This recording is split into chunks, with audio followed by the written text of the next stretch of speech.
अब हॉर्मोन्स में है mechanism of action of hormones. तो हेडिंग दे देंगे आप, mechanism of action of hormones. अब इसके अंदर में मैकेनिज्म को समझने से पहले ये बताओ, ये एक सेल है,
देखो।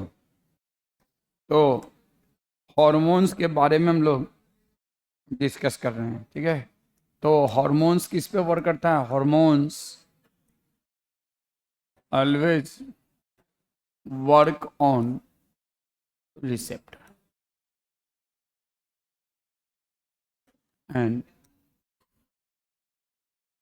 receptor located on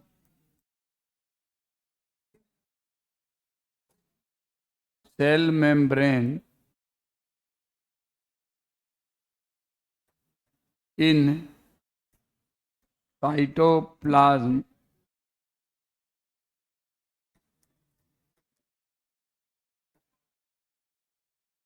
in cytoplasm or in nucleoplasm.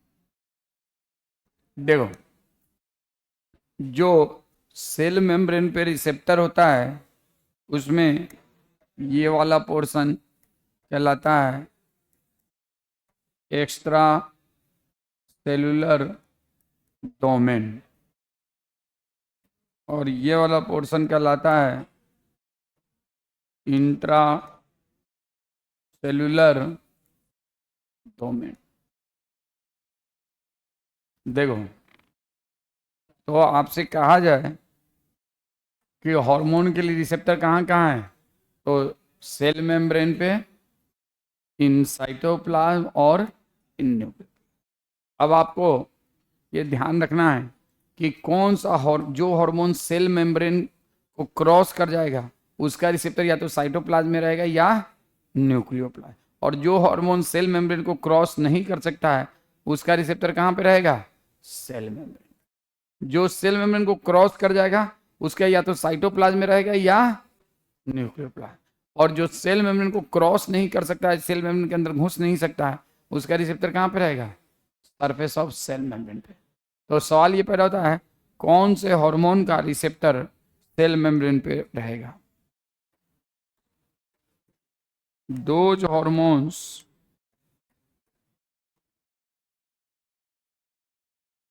which cannot cross cell membrane have receptor on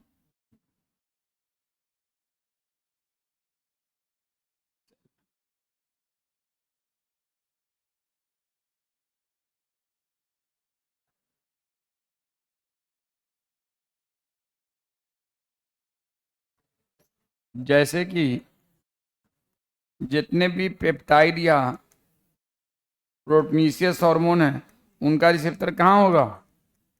cell membrane. क्यों? बिकॉज पेप्टाइड और protein can not cross the cell membrane. दूसरा, चार्ज्ड हार्मोन।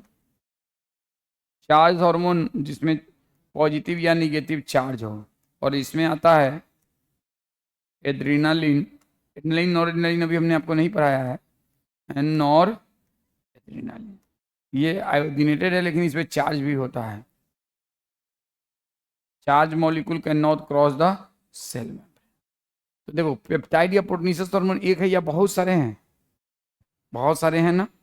तो ये बताओ, सबके लिए एक ही रिसेप्टर होगा या अलग अलग हार्मोन के लिए अलग अलग रिसेप्टर होगा? भाई जैसे पेप्टाइड या प्रोटीनियस हार्मोन में एक नहीं कई सारे हैं। इंसुलिन है, ग्लूकागोन है, एएनएफ है, एरिथ्रोपोएटिन है, ठीक है ना, बहुत सारे हैं, ग्रोथ हार्मोन है।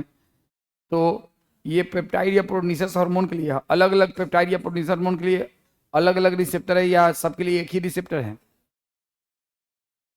बोलो, आपका क्या कहता है कॉमन सेंस? तो देखो, every hormone have their own specific receptor. चाहे वो रिसेप्टर कहीं भी हो, सेल मेम्ब्रेन पे हो, हर एक हार्मोन के लिए अलग तरह का रिसेप्टर सेल में होता है।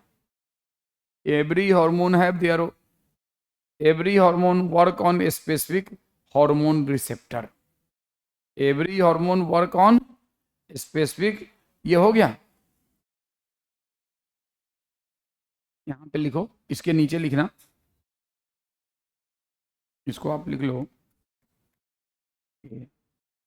तो यहां पे लिखो बी।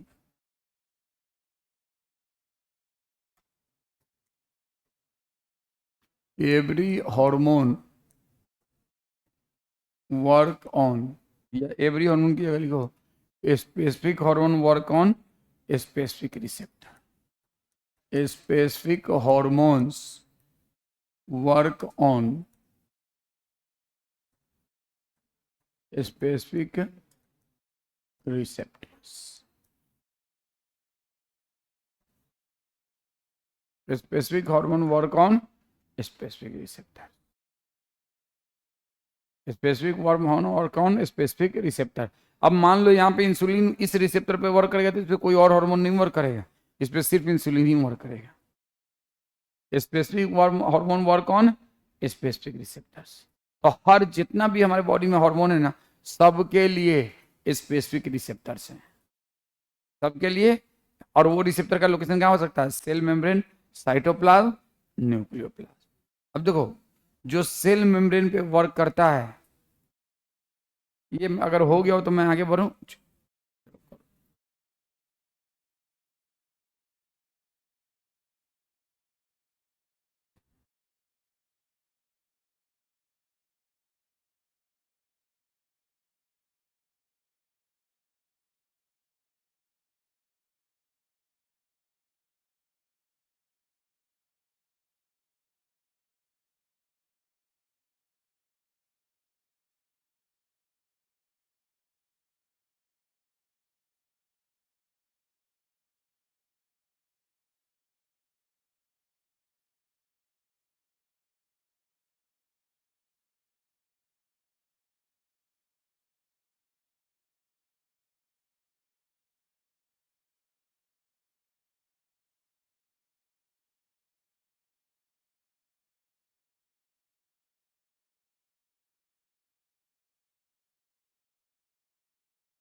हो गया, लिख लिया उस बोर्ड पे?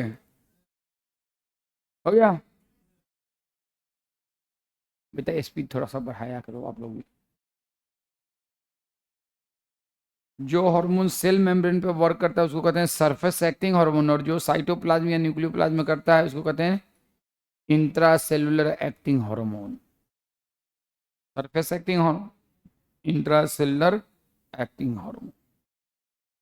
तो ये दोनों जो अंदर में घुस के यहाँ या यहाँ करे काम, उसको क्या कहेंगे? Intracellular acting hormone. और जो सेल मेम्ब्रेन पे करे उसको सरफेस एक्टिंग। तो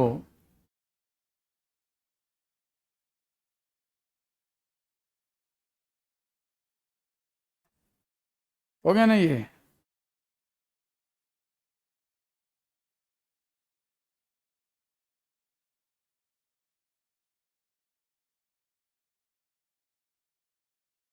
ये हो गया। देखो पॉइंट नंबर सी में लिखना, based on location of cells. अभी करेंगे, पीछे रुको। Location of cells hormones are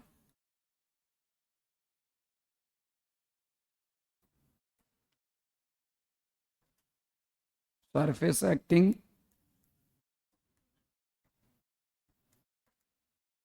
intracellular.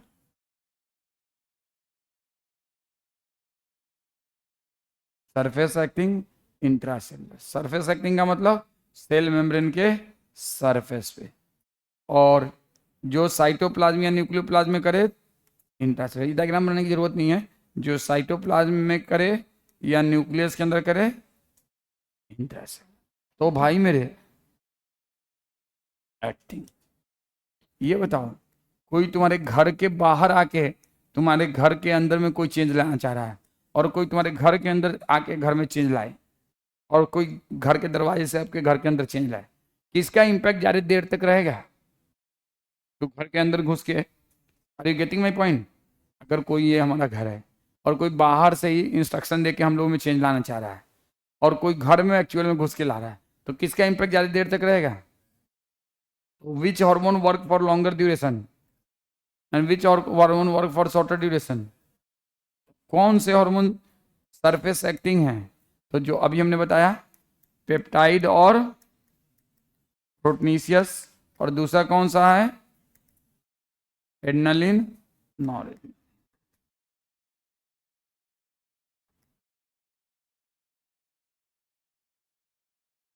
इसमें कौन सा आता है? तो इसमें आता है steroid and iodinated T3 T4।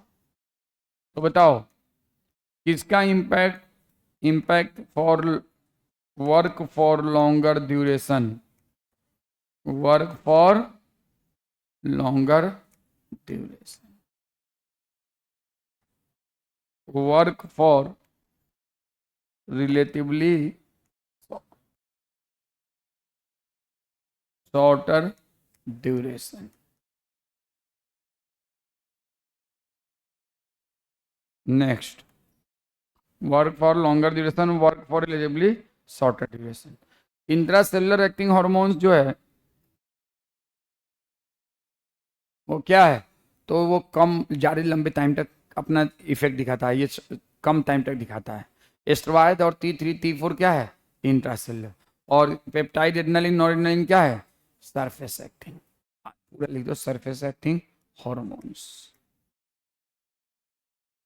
तीसरा इसमें, इसको आप 1 2 3, 1 2 4 नंबर में लिखो, डू नॉट इन्वॉल्व। क्या होता है मैं बताऊंगा। सेकेंडरी मैसेंजर क्या होता है? सेकेंडरी मैसेंजर सब डिस्कस करेंगे।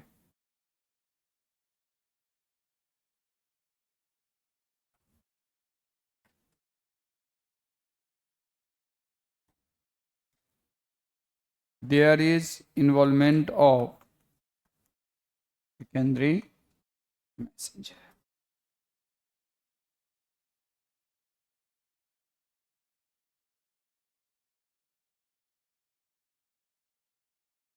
There is involvement of secondary messenger. Involvement of which messenger? Secondary messenger. अब आ जाओ point number 5, there is involvement of secondary messenger.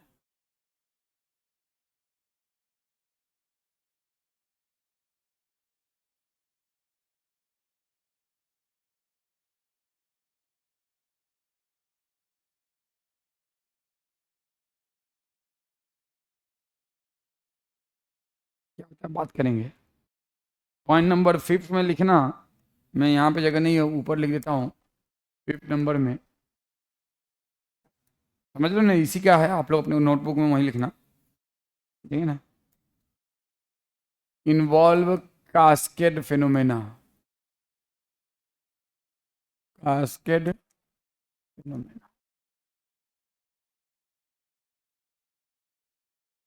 Do not involve, क्या होता है बात करेंगे, कास्केड फिनोमेना।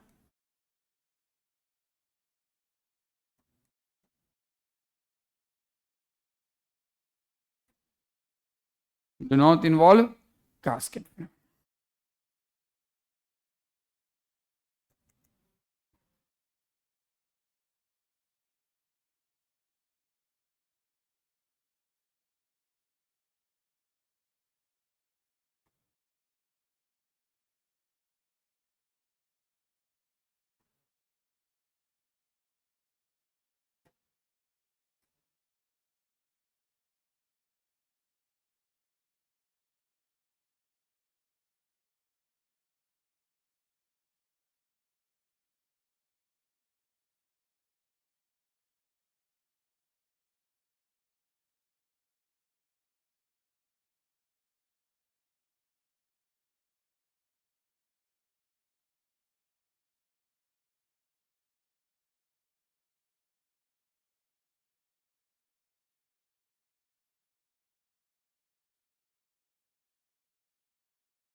अब ये बताओ, ये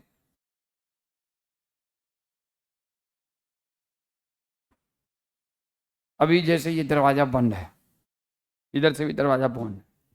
अब एक बच्चा है, वो आता है तो दरवाजा, बंद दरवाजा को क्रॉस करके नहीं आ सकता है, क्यों? और एक आत्मा है, वो तो आ सकता है ना।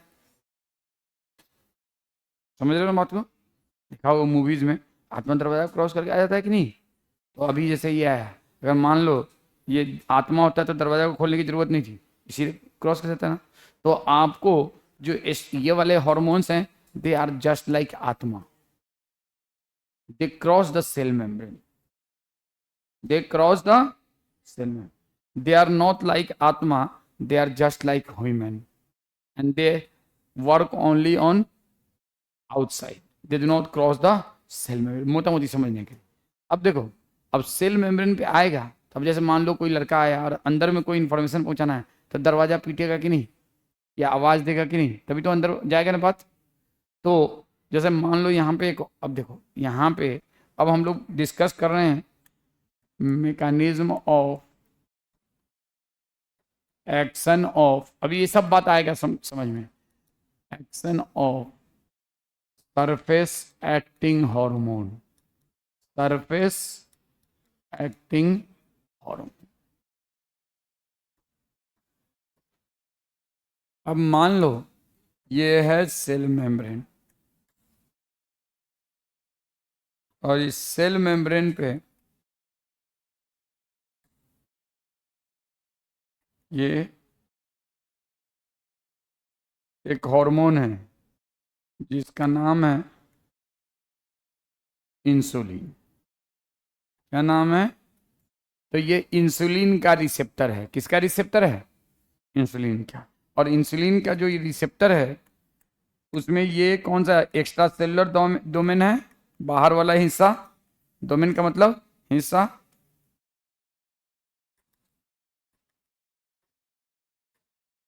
ये कौन सा डोमेन है? Extra cellular. देखो मोटा मोटी हम लोग को समझना है। और अंदर में कौन सा डोमेन है? इंट्रासेल। अब देखो लिसन केयरफुली। जब ये हार्मोन इसे आके अटैच हुआ तो इसने हलचल लाया किसमें, इंट्रासेलुलर डोमेन में। जब तक अटैच नहीं हुआ, जब तक इंट्रासेलुलर डोमेन में कोई चेंज नहीं हुआ, जैसे ही ये हार्मोन इंसुलिन आके अपने रिसेप्टर पे अटैच हुआ, कौन से पोर्शन पे, there is some certain change in intracellular domain and this change is described as response 1। क्या कहलाता है, रेस्पॉन्स 1। आपको किसी ने यहाँ पे मान लो ये है ऐसे, ये पेन लगा हुआ है, किसी ने दरवाजा पे आके दर दर दर दर मार रहा, तो ये से हिलेगा ना, इसको हम क्या कहेंगे, रेस्पॉन्स 1। अब इस बात को वहां पे एक इंसान बैठा हुआ उसको ये बात पहुंचाना है, लेकिन वो इंसान जो है ना, वहां से ये चीज, ये पेन को हिलता हुआ नहीं दिख रहा है, देख पा रहा है, लेकिन ये बच्चा तो देख ले रहा है ना, ये तो देख ले रहा है ना। अब ये देख कैसे रहा है, तो ये ऐसे आंख बंद करके बैठा हुआ है, देख नहीं रहा था, लेकिन जब दरवाजा पे आवाज हुई ना तो इसका आंख खुला, आंख खुले तो फिर इसने इसको देखा, और देखने के बाद इस बात को जाके उसको बता रहा है वहां पे उस कॉर्नर पे जो बैठा हुआ है। तो हार्मोन क्या है, hormone itself is a intercellular messenger, याद है ना definition of hormone, hormone itself is a intercellular messenger, it bring message from endocrine tissue to specific cells. याद करो, तो भाई मैं हार्मोन, तो मैं तो खुद मैसेंजर हूं। अब मैंने मैसेज लाके यहाँ पे मारा, इस मैसेज को किसने देखा, इसने देखा, और फिर वहां पे जाके पहुंचाया, तो ये कौन सा मैसेंजर कहलाएगा, secondary. Hormone itself serve as a primary messenger, hormone itself serve as a, and response 1 को देखने के बाद इसमें सर्टेन चेंजेस है, जैसे इसने ये जग गया, आंख खोल लिया, तो अब ये कहलाएगा, अभी सोया हुआ था अब जग गया, तो हम कहेंगे production and activation of second, response 1 causes production and activation of secondary messenger. लिखेंगे प्रोडक्शन एंड एक्टिवेशन ऑफ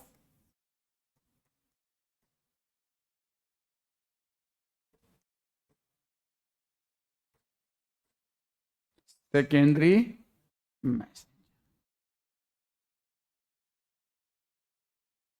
अब ये सेकेंडरी मैसेंजर लड़का तो यहाँ नहीं है ना सेल के अंदर, सेल के अंदर क्या है, तो सेल के अंदर होता है सेकेंडरी मैसेंजर कैल्शियम का होता है, सेल के अंदर होता है cyclic AMP, cyclic guanosine monophosphate, cyclic adenosine monophosphate, IP3DAG।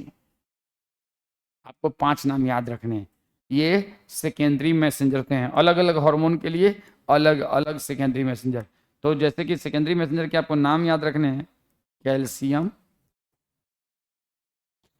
IP3, क्या होता है फुल फॉर्म बताएंगे, DAG,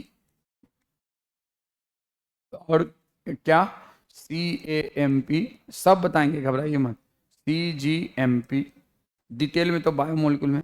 तो आपको ये 5 ना हो गया, 1 2 3 4, ये 5 सेकेंडरी मैसेंजर के नाम याद रखने हैं। तो जब कभी सरफेस एक्टिंग हार्मोन किसी अपने स्पेसिफिक रिसेप्टर पे वर्क करता है तो रेस्पॉन्स 1 जनरेट होता है। वो रेस्पॉन्स 1 क्या है, तो change in intracellular domain that led to production of secondary messenger. अब सब एक साथ नहीं, किसी हार्मोन में कैल्शियम जनरेट होगा, तो किसी हार्मोन की वजह से IP3 होगा, तो किसी की वजह से DAG होगा, किसी की वजह से CMP होगा, किसी की वजह से CGMP होगा, और किसी की वजह से और भी है, लेकिन ये 5 का नाम आपको याद रखना है। अब ये सेकेंडरी मैसेंजर जो है ना, जब यहाँ से वहाँ जाएगा तो बीच में मिलते मिलाते जाएगा, ये सब बच्चा सबसे मिलते मिलाते, हाथ किसी से मिलेगा, किसी से गले मिलेगा, उस कॉर्नर पे जाएगा तो किसी से हाथ मिलेगा, नहीं आता है तो हाथ मिलाता है इसी से, तो ये भी किसी कहीं से हाथ मिलाएगा, कहीं गले मिलेगा, किसी को लात मारेगा, it will do the same thing will do है। यहाँ पे क्या होता है ना, ये सेकेंडरी मैसेंजर सेल के अंदर क्या करता है, बायोकेमिकल रिएक्शंस को चेंज करता है। इसके अंदर जो रिएक्शन हो रहा है ना, उसको स्पीड अप कर देगा या स्पीड डाउन कर देगा, तो रेट ऑफ रिएक्शन को बढ़ा देगा या रेट ऑफ रिएक्शन को कम कर देगा या स्टॉप कर देगा या इनिशिएट कर देगा, ठीक है ना। और इसके अलावा क्या करेगा, ये सेकेंडरी मैसेंजर हो सकता है सेल मेम्ब्रेन में स्पेसिफिक चैनल को खोल दे। याद करो, ग्लूकोज GLUT4 चैनल कब खुलता है, जब इंसुलिन आता है वर्क करता है। तो इंसुलिन आता है तो इसमें सेकेंडरी में जाके ग्लूटाथोन चैनल को खोल लेता है, तो अलग अलग काम करता है। तो they have a diverse role, they have a diverse role. अब देखो आपकी एनसीईआरटी के बुक में क्या है, देखो हार्मोन सरफेस एक्टिंग हार्मोन है, इसमें एफएसएच लिखा है, response 1 generation end of second generation and production दोनों लिखना चाहिए, generation and activation. Biochemical response, biochemical response का मतलब क्या हुआ, इंक्रीज और decrease in rate of reaction, और इंक्रीज और decrease in rate of reaction. तो लिखो पहले increase oblique decrease in rate of reaction plus other changes.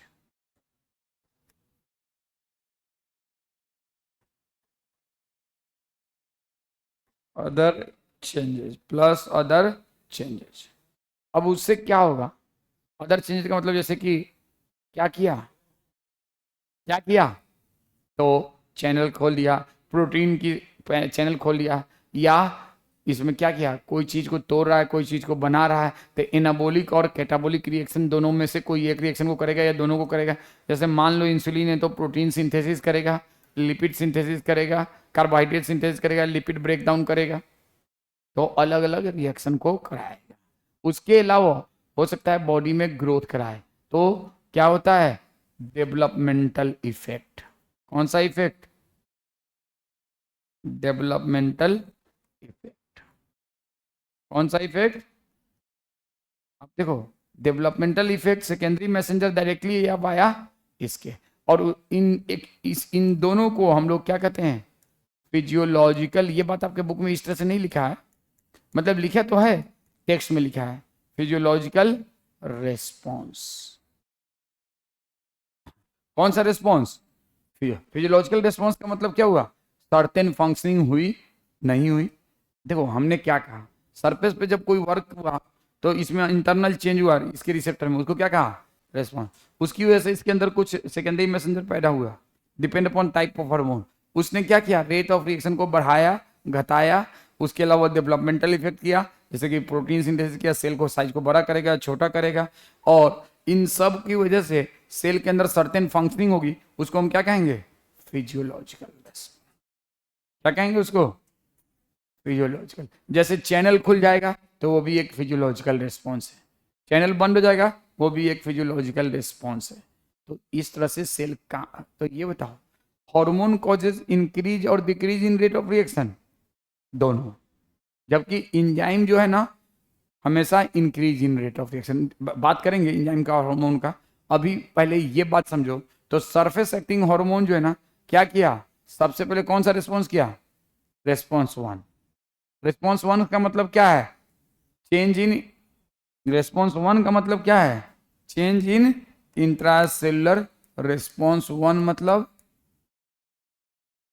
Certain change in, certain change in intracellular domain, intracellular domain of cell membrane.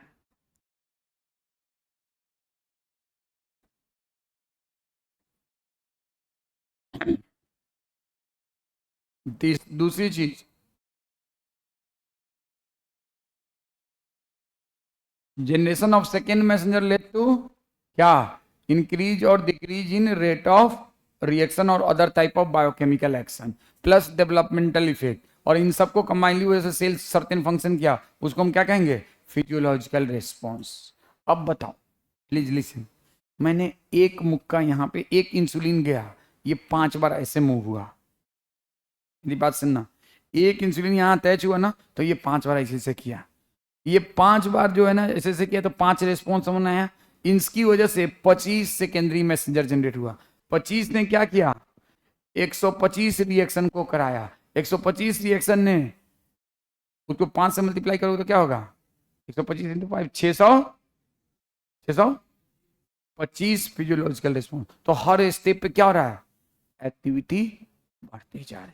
जैसे इसको ऐसे समझो, मैंने इसके चेहरे पे एक तमाचा लगाया कस के, इसने बगल वाले को लगाया 5, उसने उसको 25, उसने उसको 125, उसने उसको 600, उसने उसको फिर 500 मिल गए। इसको क्या कहते हैं? Cascade phenomena. हर स्टेप पे जब कोई एम्पलीफाई होता है चीज ना, तो उसको क्या कहते हैं? Cascade phenomena. हर स्टेप पे, जैसे मान लो मुझे उसको बहुत मारना है, लेकिन मैं अपना हाथ गंदा नहीं करना चाहता हूं, तो मैंने इसको 1 थप्पड़ मारा, इसने बगल वाले को 2 थप्पड़ मारा, उसने उसको 4 थप्पड़, उसने उसको 8 थप्पड़, उसने उसको, तो उसे पीछे पहुंचते पहुंचते हजारों थप्पड़ हो जाएगा कि नहीं? This step is this process is described as cascade phenomena. तो यहाँ पे कौन सा फिनोमेना होता है? Cascade phenomena. तो ये बात हमने यहाँ पे लिखवाया है कि नहीं? देखिए, इन्वॉल्व कास्केड फिनोमेना, ये नहीं इन्वॉल्व करता है। इतनी बात हो गई। अब आ जाओ, तो आप अगर इसको लिखना चाहें इसको लिख लीजिए, या आप देखिए आपके बुक में इंसुलिन एफएसएचबी प्रोटीनेसिस हार्मोन है, रिस्पांस 1 रिसेप्टर पे इंट्रासेलुलर डोमेन में जो चेंज हुआ response 1, generation of secondary messenger, इसमें सीएमपी और कैल्शियम लिखा है, लेकिन टेक्स्ट में और भी नाम लिखे हुए हैं, आपको सब याद होना है। बायोकेमिकल रिस्पॉन्स, इंक्रीज और decrease in rate of reaction, physiological response, developmental effect, वो सब चीजें। अब देखिए आपके बुक में क्या लिखता है, इंट्रासेलुलर की बात करेंगे अभी। ईच रिसेप्टर, देखो यहां से शुरू करो, hormone produce their effect on target tissue by binding to a specific protein called hormone receptor located in the target tissue only. जिस हार्मोन का जो टारगेट टिश्यू होगा उसी के सेल में उसके लिए रिसेप्टर होगा। ये बताने की जरूरत तो नहीं है ना, तो याद रहेगा ना, ठीक है ना। Hormone receptor present on the cell membrane of are called cell membrane bound receptor, mostly nuclear receptor present called, कहाँ गया, cell membrane target cell are called cell membrane bound and the receptor present inside the target cell are called intracellular receptor. तो देखो, based type of receptor, ये लिख लो, ये बात आप लिख सकते हो, type of receptor for hormone और hormone, membrane bound receptor, membrane bound, ये बात आपके बुक में है तो इसको उस लैंग्वेज में लिख लो, और इंट्रासेलुलर रिसेप्टर। इंट्रासेलुलर रिसेप्टर में फर्दर 2 तरह का, कौन सा, साइटोप्लाज्मिक एंड न्यूक्लियर रिसेप्टर।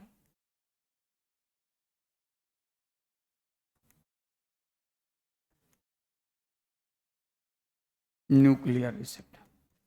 अब अगर आप इन दोनों में कंपेयर करोगे, साइटोप्लाज्मिक, तो ज्यादातर हार्मोन के लिए कौन सा रिसेप्टर होता है? Nuclear, more common. जो इंट्रासेलुलर रिसेप्टर है उसमें ज्यादा कॉमन कौन सा है? न्यूक्लियर के अंदर वाला। और जो मेम्ब्रेन वाला है वो तो खैर है ही मेम्ब्रेन बाउंड, लेकिन इन दोनों में कंपेयर करोगे तो ज्यादा कॉमन कौन है? न्यूक्लियर। तो आपसे मैं कहूं, अगर मैं यहाँ पे इसको ए, इसको बी और इसको सी, तो इन तीनों में सबसे कॉमन कौन है? सी। और ए और बी में ज्यादा कॉमन कौन है? बी। कोई दिक्कत? तीनों में सबसे कॉमन कौन है? सी। और ए और बी में जब कंपेयर करेंगे तो ज्यादा कॉमन कौन है? बी। अब आ जाओ, इसमें क्या करना है, इधर वैसे इसमें क्या करना है, ठीक है। अब आ जाइए, मोस्ट, तो यही बात लिख रहा है, are cell membrane and the receptor present inside the target cell are called inter mostly nuclear receptor present in the binding of hormone to its receptor led to formation of hormone receptor complex. तो इस complex को हम क्या कहते हैं? इसको कहेंगे hormone receptor complex. इस पूरे को क्या कहेंगे? Hormone receptor complex. देखो ये इसलिए, ऐसा कोई इसमें है नहीं रॉकेट साइंस, लेकिन आपके बुक में जो भी लैंग्वेज है, हार्मोन रिसेप्टर कॉम्प्लेक्स। अब देखो, अब देखिए, हार्मोन रिसेप्टर कॉम्प्लेक्स, एक minute. Each receptor specific to one hormone and receptor are specific. Hormone receptor led to certain biochemical changes in target tissue, target tissue metabolism and hence physiological function are regulated by hormone. कोई दिक्कत? कोई दिक्कत?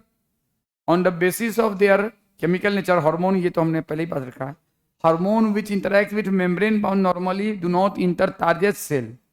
Inter करता है target cell पे, याद करो, नहीं, बट जनरेट सेकेंड मैसेंजर, कौन सा, CAMP IP3 कैल्शियम, अब यहाँ पे see, which in turn regulate cellular metabolism, मतलब रेट ऑफ रिएक्शन को बढ़ाना या कम करना। कोई दिक्कत, इसके आगे वाला बात रखो, रहने दो। अब देखो नेक्स्ट, यहाँ पे इसको अभी रहने दो, इसके आगे वाली बात अभी इंट्रासेलुलर के बारे में। अब देखो, cumulative biochemical action result in physiological and developmental effect. अब आप आ जाओ वापस यहाँ पे, इंसुलिन वर्क किया, तो इंसुलिन ने क्या किया, प्रोटीन की सिंथेसिस, कार्बोहाइड्रेट की सिंथेसिस, ग्लाइकोजन बनाया, लिपिड का ब्रेकडाउन, उसके अलावा glucose intake, utilisation of glucose, ठीक है ना। तो ये सारे काम कौन कर रहा है, इंसुलिन। तो एक काम कर रहा है या बहुत सारा काम को एक साथ कंबाइन कर रहा है, बहुत सारा। तो उसके लिए हम टर्म क्या इस्तेमाल करते हैं, क्यूमुलेटिव। क्यूमुलेटिव का मतलब क्यूमुलेट करना, अकुमुलेट करना। क्यूमुलेटिव बायोकेमिकल रिजल्ट इन क्या, फिजियोलॉजिकल एंड डेवलपमेंटल इफेक्ट। हमारा बॉडी ग्रो कर रहा है, हमारी फिजियोलॉजी प्रॉपर हो रही है इंसुलिन की वजह से, कोई दिक्कत। तो क्यूमुलेटिव एक्शन का मतलब एक साथ कई सारा। तो आपसे कहा जाए, एक क्वेश्चन आप कीजिए, hormone action described as,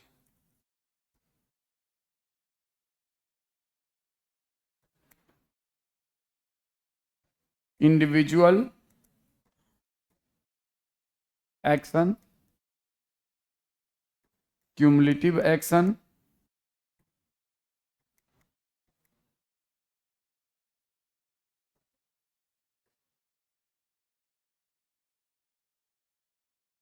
causes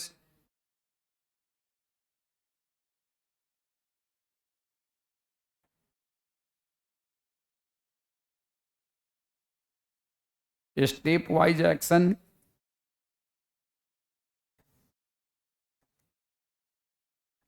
fourth में बोथ 2 and 3। अब बताओ बच्चे, तुम लोग क्या बोलोगे। स्टेप वाइज एक्शन का मतलब क्या हुआ, देखो बायोकेमिकल रिस्पॉन्स होता है ना, तो एक साथ कई सारा काम होता है। स्टेप वाइज का मतलब पहले ये काम, फिर बाद में ये काम, बाद में ये काम, ये नहीं। देखो आपका, आप लोग स्टेप वाइज क्यों बोल रहे हो, मैं बता रहा हूँ। स्टेप वाइज आप लोग इसलिए बोल रहे हो ना कि पहले इसने रिस्पॉन्स 1 किया, फिर उसने सेकेंडरी मैसेंजर जनरेट किया, फिर इसने बायोकेमिकल रिएक्शन किया, उसके बाद फिजियोलॉजिकल रिस्पॉन्स, इसलिए बोल रहा हूँ। अब देखो यहाँ पे कह रहा है हार्मोन एक्शन, कहाँ जो दिखता है सेकेंडरी मैसेंजर नहीं, वो दिखता नहीं है, उसको तो हम लोग डिस्कवर्ड करते हैं, दिखता है फिजियोलॉजिकल रिस्पॉन्स, और वो फिजियोलॉजिकल रिस्पॉन्स एक साथ होगा, तो इसका आंसर होगा क्यूमुलेटिव एक्शन। देखो डिस्क्राइब्ड एज स्टेप वाइज, ये तो मैकेनिज्म की बात है।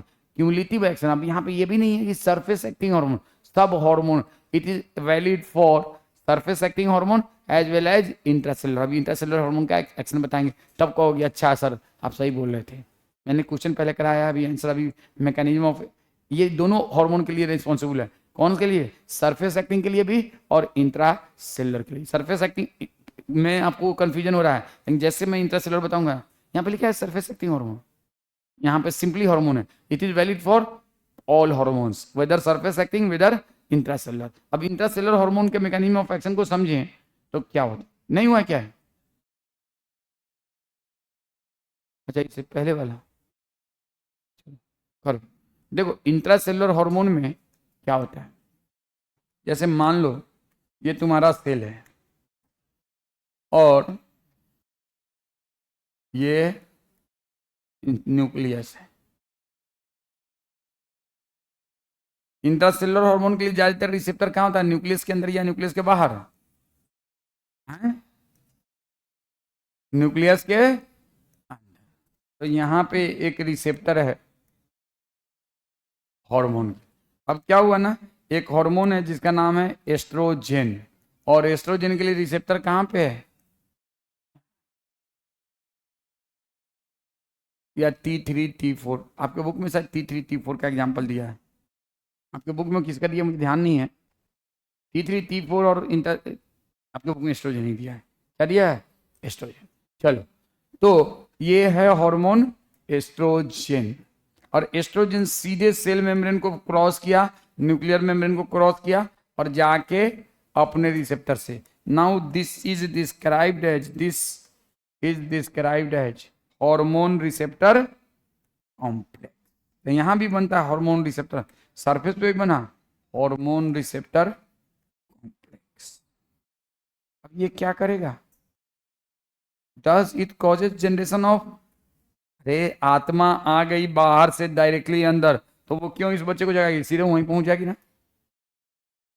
जब आत्मा ने दरवाजा क्रॉस कर लिया तो क्यों इसको जगाएगी? वो तो अपना चुपके से जाके वहां पर जो करना है वो वहीं करेगा। तो they do not need any secondary messenger.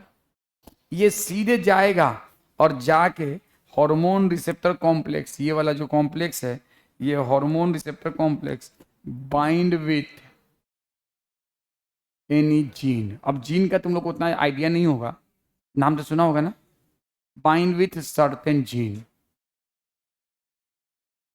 This hormone देखो, अगर यहाँ पे भी हार्मोन रिसेप्टर कॉम्प्लेक्स बनता है, सपोज करो यहाँ पे भी बनता है, तो ये भी न्यूक्लियस में ही घुसता है। ये भी कहाँ घुसता है? Nucleus. And bind with certain specific gene. Gene का मतलब क्या होता है? डीएनए का पार्ट, जो कि हमारे कुछ स्पेसिफिक प्रोटीन को या स्पेसिफिक सब्सटेंस को बनाने के लिए रिस्पॉन्सिबल है। उसको हम लोग क्या कहते हैं? जीन। जीन टर्म सुना होगा ना, जीन टर्म। तो आप लोग ये जान लो कि अब हम लोग डिस्कस कर रहे हैं mechanism of intracellular hormone, mechanism of action of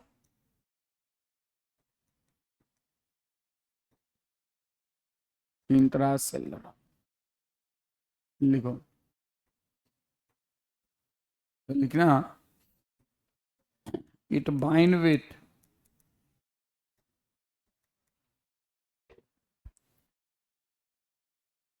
receptor. कौन सा रिसेप्टर? प्रोटनीशियस रिसेप्टर।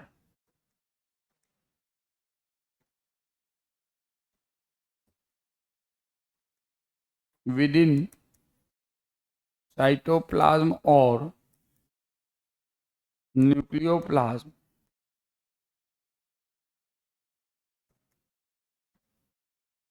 इत नहीं लिखो, ऐसे लिखो, इसको तो हेडिंग दे दो, सॉरी, लिखो hormone bind with proteinaceous receptor within cytoplasm और न्यूक्लियोप्लाज्म। दिस कॉम्प्लेक्स कौन सा?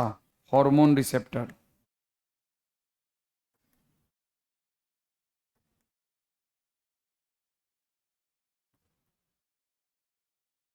causes, this complex causes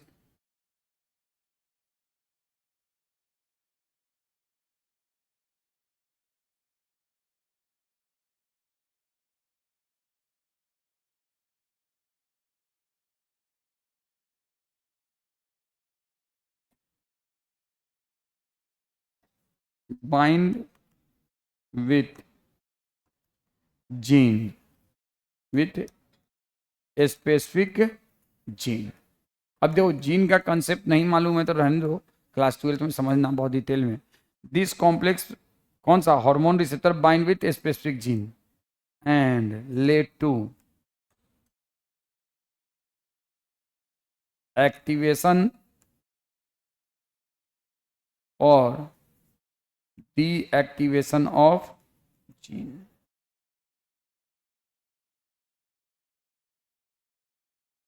activation और डीएक्टिवेशन ऑफ जीन। मेरी बात समझो, hormone bind with proteinaceous receptor within cytoplasm और न्यूक्लियोप्लाज्म, या तो साइटोप्लाज्म में या न्यूक्लियोप्लाज्म, और ये फिर जाके किस जीन से, यहाँ पे जैसे ये जीन है। अब जीन के बारे में मैं कुछ नहीं बताने जा रहा हूँ, ये सब जीन है, इनमें से किसी एक जीन से depend upon type of hormone bind होगा। This complex bind with specific gene led to activation और डीएक्टिवेशन ऑफ जीन। और इस तरह से ये क्या करेगा? जब कोई जीन का एक्टिवेशन या डीएक्टिवेशन होगा ना, तो कौन सा एक्शन होगा? Cumulative biochemical action. कौन सा एक्शन होगा? Cumulative action. बहुत सारे काम एक साथ होंगे। क्यूमुलेटिव एक्शन हो सकता है एक ही तोरे बनेगा। अब एक ही मॉलिक्यूल हार्मोन का एस्ट्रोजन घुसेगा, बहुत सारे घुसेंगे, तो बहुत सारे हार्मोन रिसेप्टर कॉम्प्लेक्स बनेंगे। लिसन केयरफुली, एक नहीं, बहुत सारे एस्ट्रोजन, बहुत सारे हार्मोन रिसेप्टर कॉम्प्लेक्स बने, वो बहुत सारे जीन से अटैच होगा। एक जीन जो है ना कोई और काम कर रहा है, एक जीन कोई और काम कर रहा है, एक जीन कोई और काम कर रहा है, तो सारा एक्शन कंबाइनली क्या कहलाएगा? Cumulative biochemical. इसमें सेकेंडरी मैसेंजर का इन्वॉल्व हुआ, कैस्केड फिनोमेना हुआ, लेकिन ये लंबे टाइम तक काम करेगा।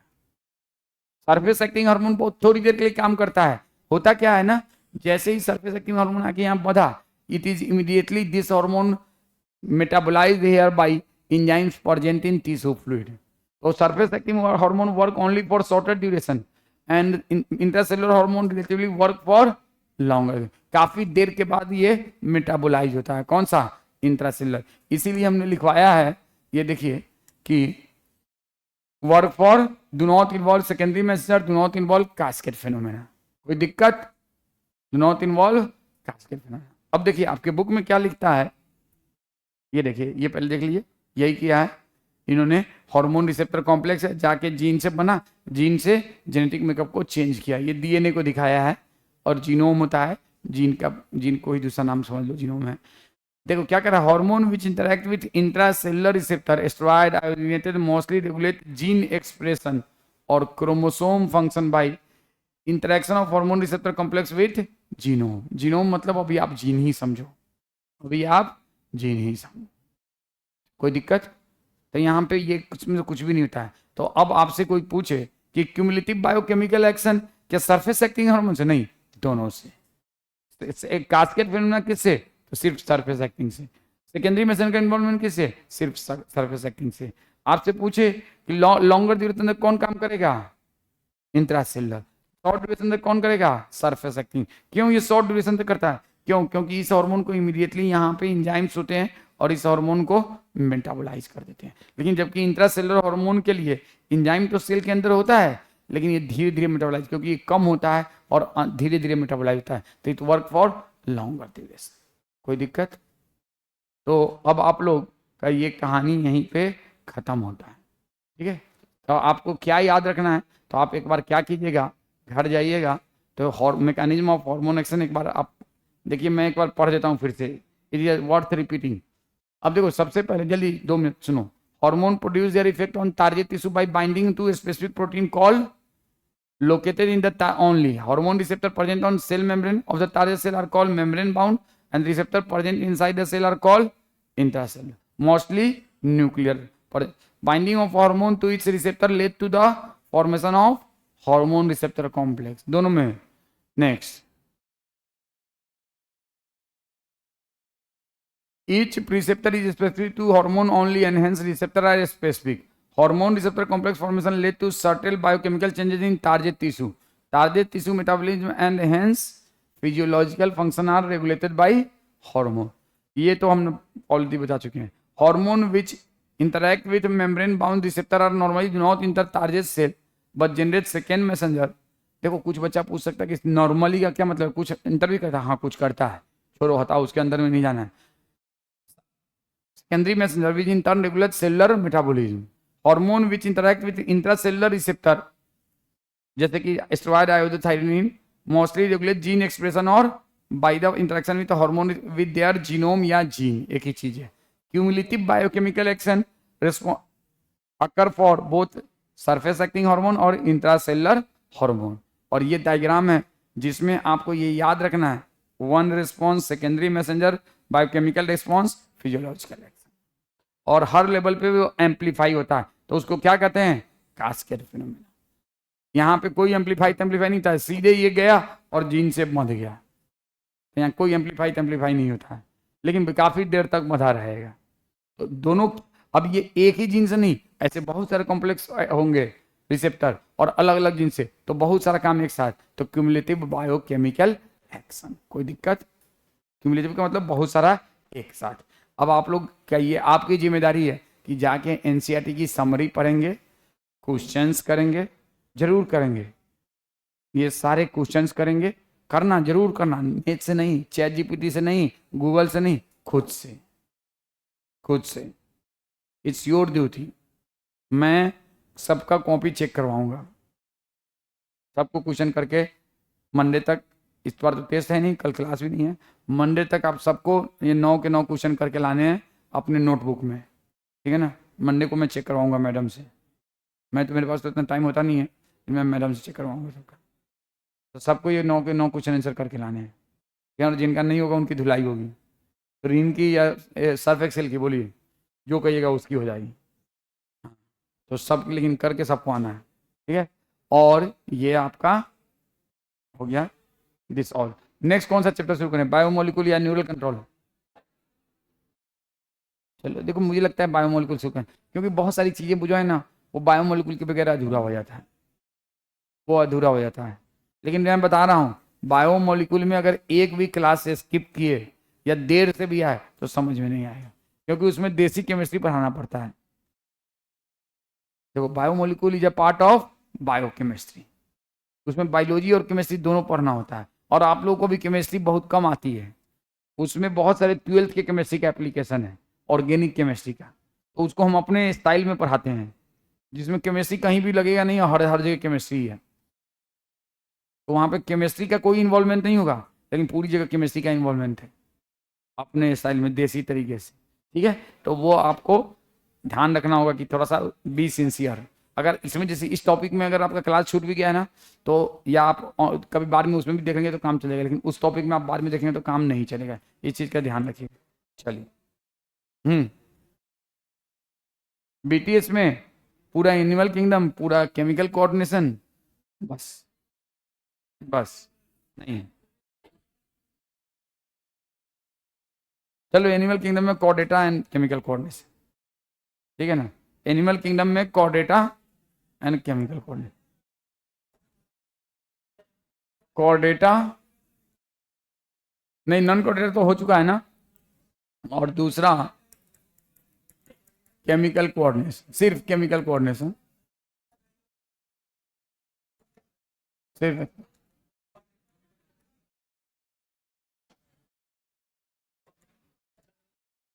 हाँ क्या